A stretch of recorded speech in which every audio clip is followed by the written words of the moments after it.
Dear diarrhea full of shit. Just play along with myself and I know what else. Yo, I'm so legit. I do want to briefly just go from memory about that 450-pound former Navy SEAL. I'll just sort of fire stuff off at random. Number one, he was 450 pounds. I don't know that. He looked to be about 450 pounds. As a former Navy SEAL, you know, you understand the hard work that it takes to get in good shape and maintain it. So I don't see how anybody could let themselves go like that. He claimed that he was captured. So somehow either his team was eliminated, got separated from him, or they left him behind, or whatever. You know, I understand, you know, he said he was in theater, or however they would say it, in Afghanistan during the time of the guy who was in the, well, it was based on a true story, Lone Survivor, where that actually, his entire team got taken out and he was the lone survivor. And of course that sniper, first name Chris, last name I won't say, you know, whatever. So he didn't say he worked with him directly, but he was like in the same place at the same time. I didn't say what team he was with, but apparently he was captured and hung upside down in the caves that they have there, because he was saying he couldn't go to these caves that they have in Missouri. I've delivered to him before. But anyway, he was, because, you know, PTSD, because he was captured, hung upside down for 3 days. Now, I think you can only hang upside down for like 20 minutes before you pass out and like 40 minutes before you're dead. Something like that. Seems like I read that somewhere. I guess I could Google it right now. I suppose I will. Now you could like raise yourself up, you know, and hang on to your calves or whatever, but it just seems like a bit much. And maybe, you know, they didn't hang him upside down the whole time, but anyway, horse shit.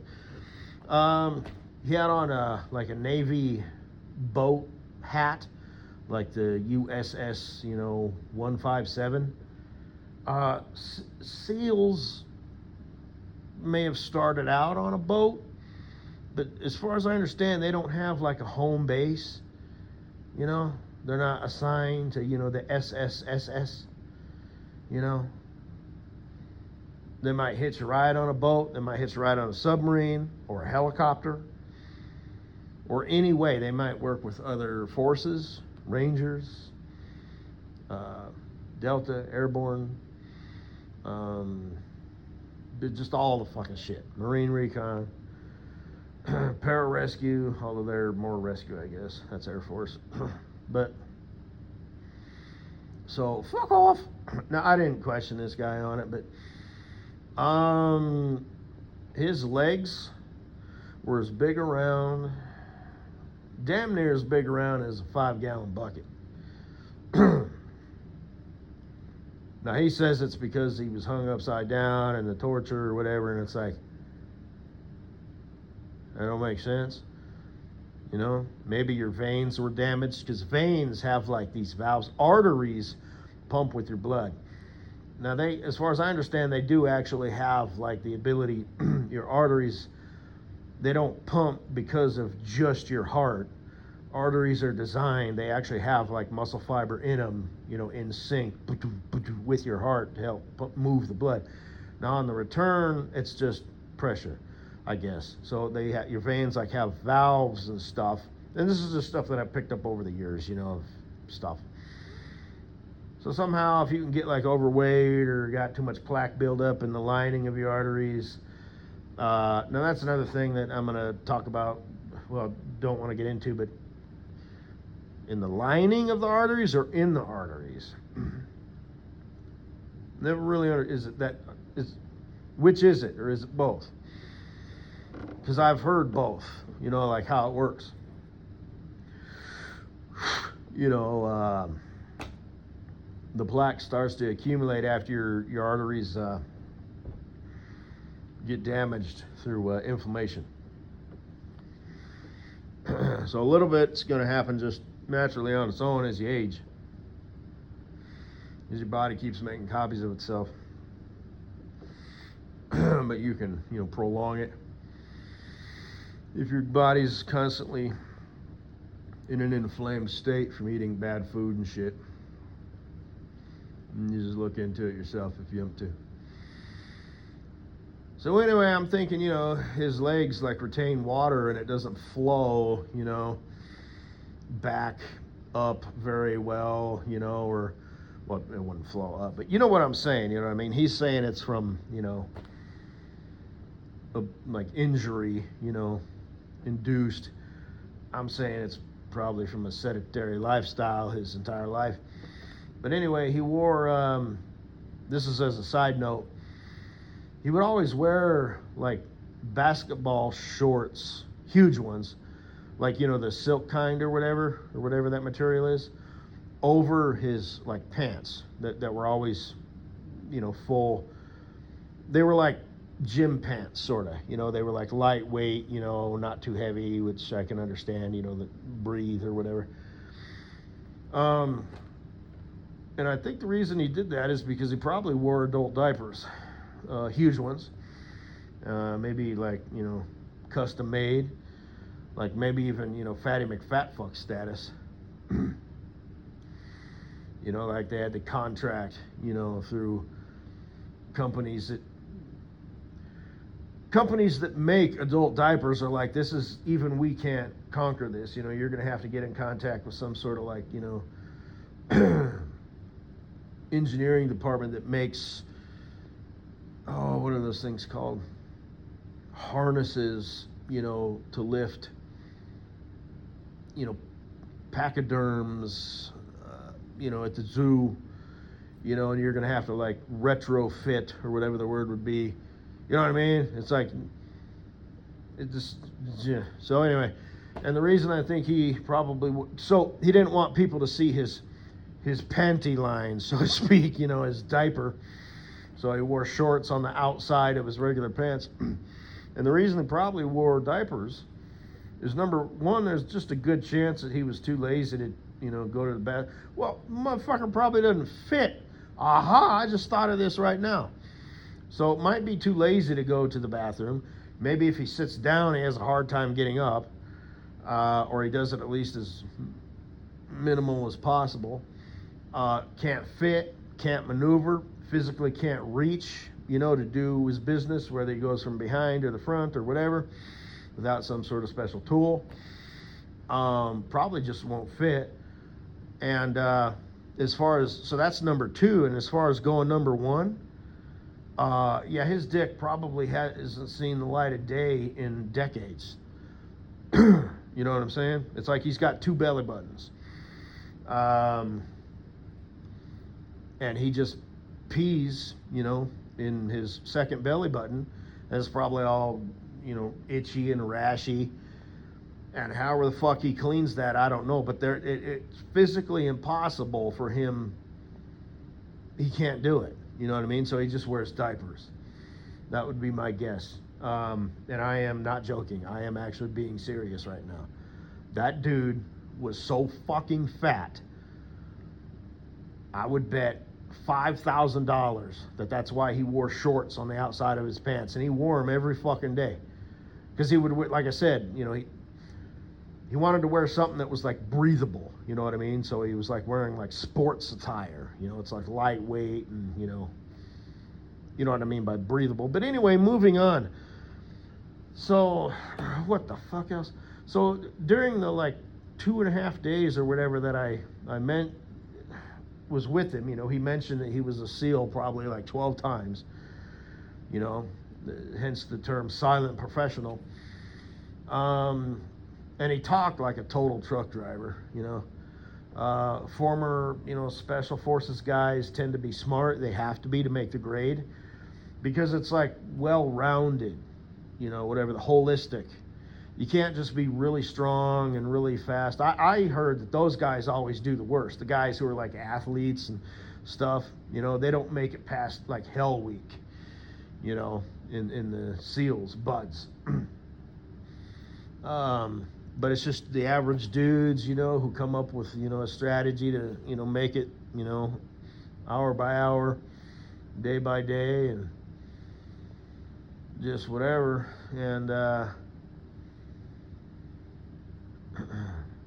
but you have to be a team player. You have to be, think quick on your feet, and you kind of have to be like recruited and accepted by everybody, not just the instructors, but like your teammates, the people who made it.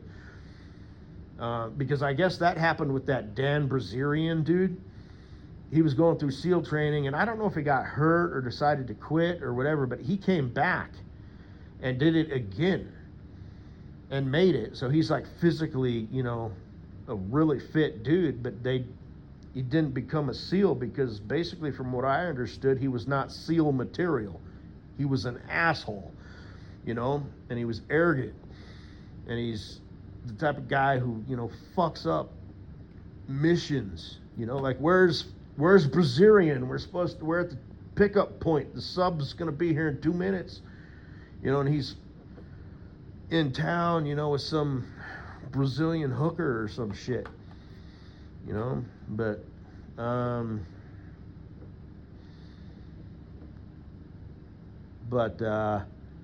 yeah, I remember he was talking about he was on a plane one time and he brought his parachute, in case he had to bail. It's like, okay. What else did he say? He said all kinds of shit. I don't really remember a lot of it, but just total dumb shit, not intelligent. Truck driver? Absolutely. Former special forces? Not on your life. I'm willing to believe he was in the Navy, but he was a really low-level guy, He didn't have a lot of responsibility, didn't have to, put out any fires, logistical fires, not literal fires. He's just a low-level guy, like if he was on an aircraft carrier, his mission in life for his entire enlistment was to, load munitions, on a car. He didn't attach them to the airplane, but he moved them from like the storage facility, to the airplane, and he just went back and forth all fucking day. That's what that guy did in the Navy. So, or something to that nature. He had a tattoo. It was a blue round circle on his forearm on the inside. And upon further inspection, I could see that there was a swastika inside that blue circle. So I don't know if that was after his career as a Navy SEAL or before, but that's kind of bullshit. What else? Man, he had mentioned that, I don't know, he had mentioned, being an Amazon driver, like those little vehicles that actually make the deliveries to the houses. I guess they make good money. I heard that they didn't, but, whatever. And it's like, you fucked. He said, he was saying it like, that would be an option for him.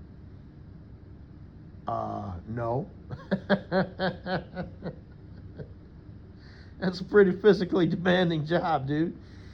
And again, they'd have to custom, they'd have to recruit, like a company companies that just make shirts. You'd think they'd be able to accommodate him, right? It's like, we'll just make it super extra huge. But it's like, we don't have the machines to do it.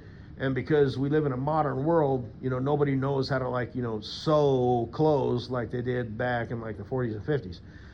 So sorry, we can't help you. So you might want to contact, those companies that make billboards, or those signs that airplanes pull behind them, which are so dumb. I can never read those fucking things. But anyway, because they're small, you know what I mean? It's dumb. But anyway, they'll have to, make that happen. Again, contact, the company that makes harnesses that lifts, elephants at the zoo. They might be able to make, because they have the machinery to like stitch and make, you know,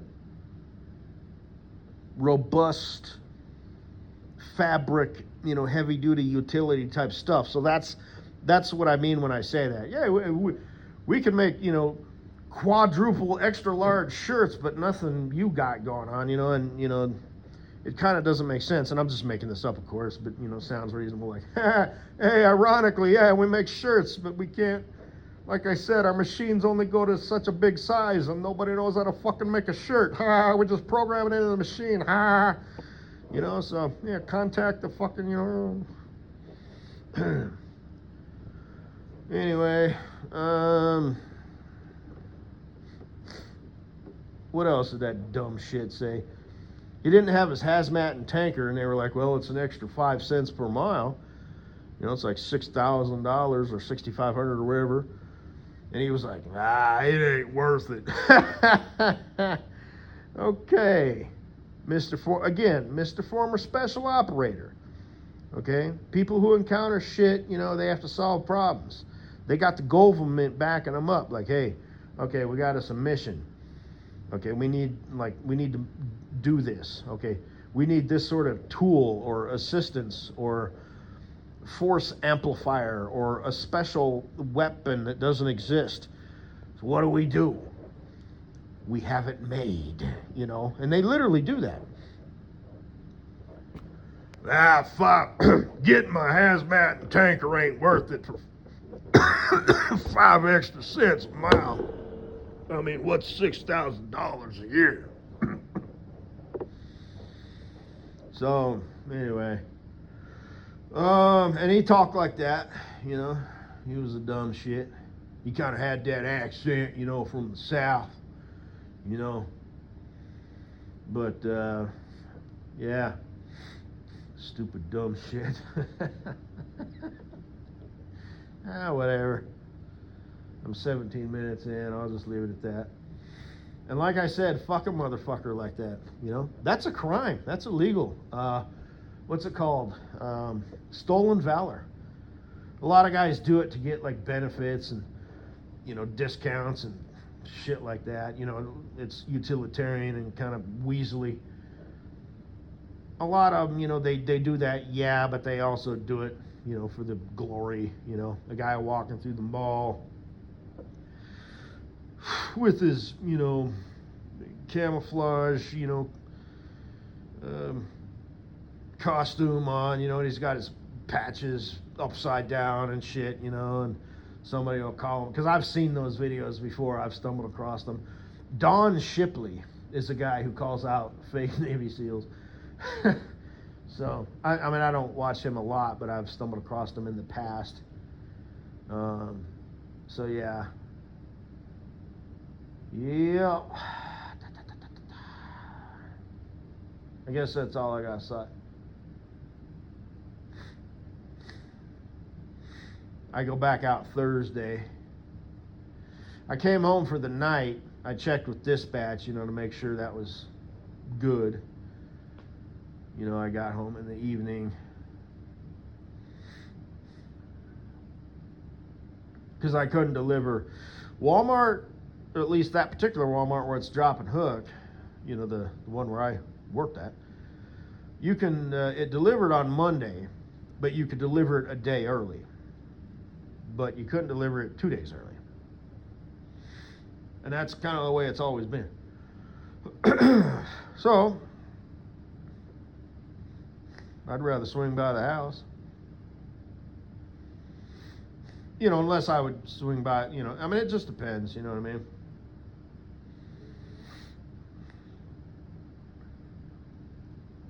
Well, even, because I always rolled in, you know, usually, you know, in the afternoon or in the evening.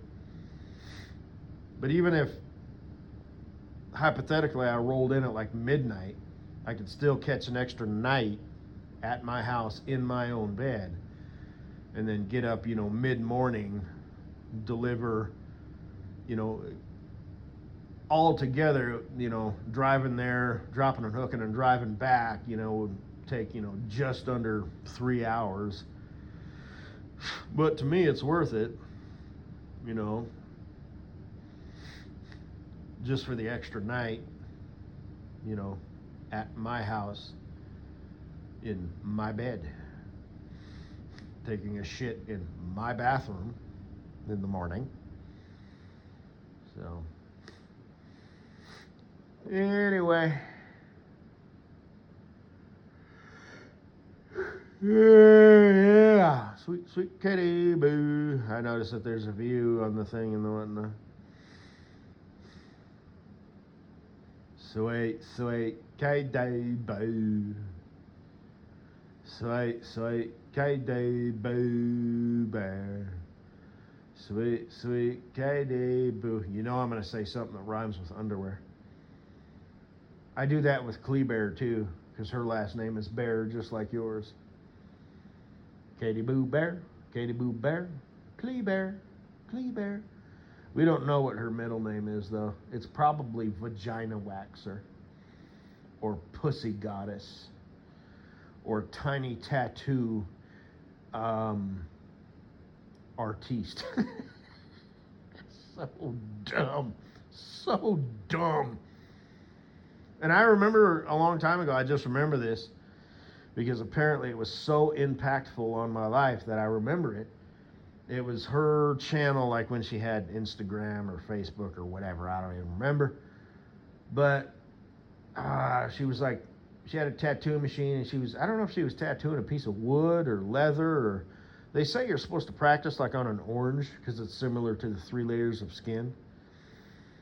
But you got to get it in the middle layer. Too deep into your body, like absorbs it. Too shallow, and it just like dissolves away or whatever over time. But so it's like, oh, okay. And she's like, I'm a tattoo artist now. And apparently she realized that she sucks. She might be able to draw pretty good on paper, but not on skin. So she's just like, ah. Like I said, make a little bit of cash, and she gets to call herself a tattoo artist. Oh, cool. You know, could you do this? Could you do like an eagle, you know, with like a lightning bolt, you know, and blah, blah, blah. Oh, no, I do simple stuff, like smiley faces, shapes, numbers, tic-tac-toe. She walks like a boss. She talks like a boss. Vagina specialist extraordinaire. So does she know the ins and outs and the backs and forths, or just the kind of the, you know, the aesthetics of the pussy? The vagina puss. Yes. But anyway, I had a rope burn on my arm, my forearm, for a long time. That it had to have gotten into the middle layer. It was there for a long, long time, but eventually it did go away. You can barely see it now. I was helping my uncle back when he, you know, owned a ranch in Wyoming. The other one, not the one that I spent all that time with and whatnot. We were fixing a windmill, water mill, whatever, and there was this big pipe. And he's like, you know, you think you got it, or should we tie it to the truck? And I was like, I got this fucking bitch. So I wrapped it around my forearm and all that shit. And oh, that pipe was heavier than I thought, but I wasn't about to drop it. So I lowered it down like some sort of dumb fuck. Because I had to wrap it. I thought I could like hold it with my hands. And I was like, oh shit. So I'm like, whoa, wrapped it around my forearm. And oh shit. You know, and I'm, you know, got my heels dug into the dirt, you know, I'm like, I got this shit, I got it. But, you know, it burned my forearm, and, you know, pretty deep. And he was apologetic. He was, oh, man, I should have just used the truck, you know, and whatever. But anyway, it all scabbed over. But I put lotion on it every day for like a month. But it's pretty much gone now. Shit, show, no, bitch. You know? But yeah, it was there for years. Probably like, I don't know, 60 or 70 years. And now it's been gone for like 20 or 30. So, anyway, yeah, I had one on my knuckle for a while there. You know, that underground bare knuckle boxing, and all. It's gone now, too. Same thing. I was there for a long, long time. Eventually, it did go away. A scar.